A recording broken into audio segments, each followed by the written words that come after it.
আসসালামু আলাইকুম বন্ধুরা। আজকে আমি হাজির হয়েছি বয়সভিত্তিক অঙ্ক নিয়ে। বেশ কিছুদিন আগে বয়সভিত্তিক অঙ্ক একটা করেছিলাম, অর্থাৎ শেষ অংশে ছিল তার বয়স কত হবে। এই ধরনের অঙ্ক করেছিলাম। এই অঙ্কগুলো করতে যাইয়া আমাদের বেশ সমস্যার সম্মুখীন হয়। আমি আগেই বলেছিলাম এই অঙ্কগুলো করতে হলে আমাদের অবশ্যই মানতে হবে জন্মের মাঝে যতদিন ততদিন আনতে হবে এবং বিয়োগ করতে হবে। আজকে আমরা যে অঙ্কটা করব সেটা বয়স যারা অবসরে যাবেন তাদের জন্য খুবই উপকার। কত তারিখে, মানে এই তারিখে আমার বয়স কত পূর্ণ হবে। চলো দেখি আজকের এই অঙ্কটা। তবে এই অঙ্কটা হবে আমাদের পর্ব 2, আগেটা ছিল পর্ব 1। এখন দেখব কিভাবে অঙ্কটা করতে হয়। চলো দেখি। অঙ্কটা ছিল ঠিক এইভাবেই। মাহিরের জন্ম তারিখ 1998 সালের 25শে মার্চ। কোন তারিখে তার 15 বছর 3 মাস 21 দিন পূর্ণ হবে। কোন তারিখে, তাহলে আমার যদি কোন তারিখে এই কথাটা থাকে এবং পূর্ণ হবে এই কথাটা থাকে, তাহলে আমাদের অবশ্যই যোগ করতে হবে। তো আমি কিন্তু এই যোগটা আমি এখানে করবো না, আমি একটু আলাদা করব। 25 21 কেন আলাদা করব যোগটা একটু পরে আমরা বুঝতে পারবে। চলো দেখি, তাহলে যোগটা করি 6 46 দিন। আমি কি এখান থেকে কত বিয়োগ করবো? 30 দিন বিয়োগ করবো? না, আমি এখানে 30 দিন বিয়োগ করবো না। আমি এখানে বিয়োগ করবো জন্মের মাস যত দিন আছে তত দিন বিয়োগ করতে হবে। এখানে জন্মের মাস হলো আমার 3 নম্বর মাস, অর্থাৎ মার্চ মাস। তাহলে আমার এই মাস হলো আমার 31 দিন। তাহলে আমার 31 দিন বিয়োগ করতে হবে। তাহলে 5 15 দিন। এই 15 দিন আমি এখানে আনলাম। আর এই যে মাসটা আমি নিয়ে আসলাম এখানে যোগ করবো। 3 আর 3 6 আর 1 7। এখন আমি কি করব?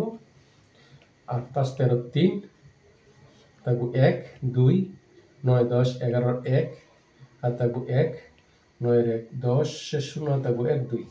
এই 2013 7 15। এখন আমরা যোগ করবো না বিয়োগ করবো? না, আমরা বিয়োগ করব। সবসময় আমরা যোগ করলে চলে না। এই ক্ষেত্রে আমাদের অবশ্যই বিয়োগ করতে হবে। কারণটা হলো বয়স গণনার জন্ম তারিখ, অর্থাৎ বয়স গণনায় জন্ম তারিখ ধরা হয়। কাজেই এখানে 1 বিয়োগ করা হয়ে আছে। চলো দেখি, তাহলে আমরা 1 বিয়োগ করতে হবে অবশ্যই। তাহলে হবে 14 দিন 7 মাস 7 নম্বর মাস আর 2013। আশা করি আমার এই অঙ্কটা বুঝতে কোনো সমস্যা হয়নি।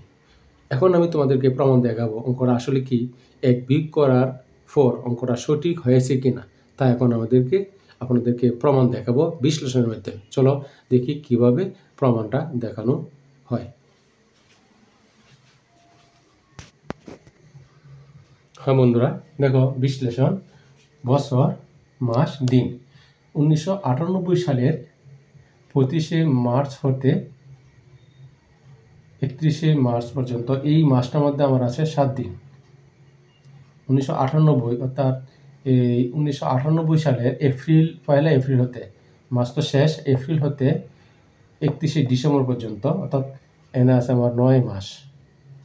আমার এই 1998 পর্যন্ত শেষ। পরে 1999 সাল হতে 2012 সাল পর্যন্ত আমার আছে এখানে 14 বছর। 2013 সালের 31শে জানুয়ারি হতে 30শে জুন পর্যন্ত আমার এখানে আছে 6 মাস। 2013 সালের জুলাই হতে 14 জুলাই পর্যন্ত দিন আছে আমার 14 দিন। তাহলে এখন আমি এটাকে মোট বয়স করব, কত হয় দেখো। 7 আর 14 21 দিন, আর 9 আর 6 আছে আমার 9 6 15 দিন, 15 মাস। 15 মাস থেকে আমি এখানে কি করলাম, বিয়োগ করে 12 মাস বিয়োগ করলে আমার 3 মাস থাকে, আর 1 বছর আয় বললো এদিকে। তাহলে 14 আর 1 15, তাহলে 15 বছর 3 মাস 21 দিন হয়েছে। সুতরাং 2013 সালের 14 জুলাই পূর্ণ হবে, প্রমাণিত হয়েছে। আমি এই যে 15 বছর 3 মাস 21 দিন আমার এখানে সাথে এই জায়গায় আমার মিলে গেছে, সুতরাং আমার প্রমাণিত। এখন কেন আমরা আবার বলছি, কেন আমি 1 বিয়োগ করলাম। একদিন আগেই পূর্ণ হওয়ায় 2013 সালের 14 জুলাই তার বয়স 15 বছর 3 মাস 21 দিন পূর্ণ হয়েছে। যদি 1 দিন বিয়োগ না করা হয় তবে 22 দিন হয়ে যাবে, তাই মানে 1 দিন বেড়ে যাবে। তো এই ক্ষেত্রে সবসময় আমরা যোগ করবো, আর যদি যোগ করি তাহলে তো আরো 2 দিন বেড়ে যাবে। সুতরাং আমরা কি করব, এই অঙ্কগুলোকে পূর্ণ হওয়ার ক্ষেত্রে আমরা এই উপরে যোগ করব আর নিচে বিয়োগ করব। এখন থেকে আমরা সবসময় এই নিয়মে অঙ্ক করব, যেমন আমরা যতদিন ততদিন আনব। আমার এই অঙ্কটা যদি সকলের কাছে ভালো লেগে থাকে তাহলে বেশি বেশি করে শেয়ার করে দিবেন, যাতে প্রত্যেকেই অঙ্কটা দেখতে পারে এবং সঠিক নিয়মটা জানতে পারে। সবাইকে ধন্যবাদ জানিয়ে এখানে শেষ করলাম। আল্লাহ হাফেজ। আসসালামু আলাইকুম রহমতুল্লাহি ওয়া বারাকাতুহু।